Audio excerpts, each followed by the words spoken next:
I am here in Vicenza, Italy. We're at the headquarters of Dainese, and I'm here with the CEO, Cristiano Silei. Welcome. Thanks for having us here. We absolutely love it. It's a pleasure. Thank you for being here. Yes, and we've been checking out the whole facility. We've attended some events and learning about the company. So tell us a little bit about what goes on here at this campus. Well, here is our headquarters. We are in Vicenza. So here is where all the marketing, sales, logistics, and all other commercial part of the business is handled. Then I'm sure you've been in Molvena, which is the original headquarters, where all the R&D, production, supply chain, administration. Yes, and we've gotten to meet a lot of people at several of your different buildings here and facilities. And one of the things that we've noticed over and over and over again is the passion that everyone has and how much fun everyone has and how truly just passionate everyone is about the brand. How do you instill that in your employees and maintain that at such a high level? Well, in a way, we're very lucky. The good things about the Dainese group is that in our mission is the concern about making sure that we deliver as much protection and safety as possible to people that enjoy their sports and their passions.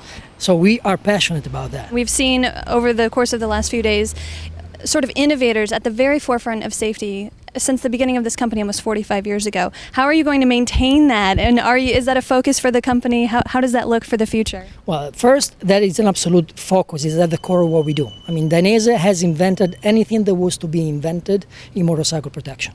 From the back protectors that now everybody wears, hopefully, to carbon fiber in the gloves, the aerodynamic hump in the racing suits, or the knee sliders. These are all Dainese inventions. Wow.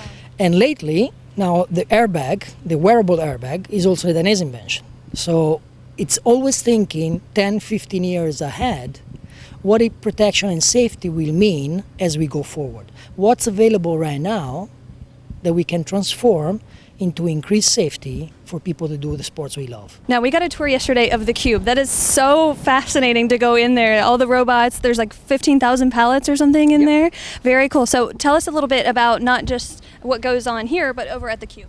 Well, the Cube is a completely automated warehouse. And I'm sure you've noticed the name of our robots. One is Valentino yes. Rossi, the other one is Agostini. See the passion here also derives from the racing and is transferred to anything that we do. Well, this is a fully automated warehouse that serves the entire globe. It's a landmark here. Everybody knows where the Dainese headquarters is because you can see it from miles apart. And I heard that the piece in the middle that's accordion is sort of styled after the back of a racing Correct. suit. Is that correct? Correct. One of the other things about Dainese is the knowledge of the human body. The understanding of how the human body performs and functions in different pretty extreme conditions, like 300 kilometers per hour on a MotoGP motorcycle or 200 kilometers down and downhill in skiing. This is one of the key competencies that Dainese has. So anything that we do translates back to the human body and its ergonomics. Well, this is one of the reasons why we also work with MIT and the European space agencies on projects which allowed us to bring our competence to the space traveling. And last September, we brought our brand into space with the first skin suit, which is a suit that the astronauts wear to mimic the effect of gravity while in space, and therefore reducing the effect that staying in absence of gravity has when the astronaut comes back to the Earth. So this is wow, that's really cool. The knowledge of the human body applied to different extreme contexts. I've noticed, again, going through and meeting your employees and seeing how this all comes together from concept to shipping out the door, that quality and an absolute craftsmanship is so central to what you're doing here. And now, how do you maintain that quality? How do you translate that every day here at Dainese? You see, quality, it can be a value or it can be a target, right? One says, I want to have an indicator in quality of such and such number. For us, it's not a matter of results. It's a matter of core values. So it's every single decision we make is based on that. Whether it's choosing the materials, choosing the production process, selecting the goods, style, anything has to conform to the highest quality standards. Otherwise, it doesn't belong to who we are, and therefore it doesn't go to the market. It's simple to say, a little more difficult to comply when you have to make difficult decisions, but it's in those moments when you have to make the difficult decision that you enforce a culture of quality.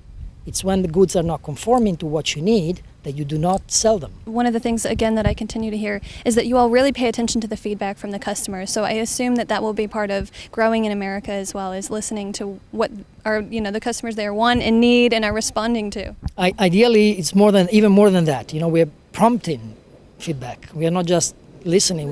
We're asking, what can we do better? What will work better for what you need when you're riding your motorcycle? What will make your experience even better?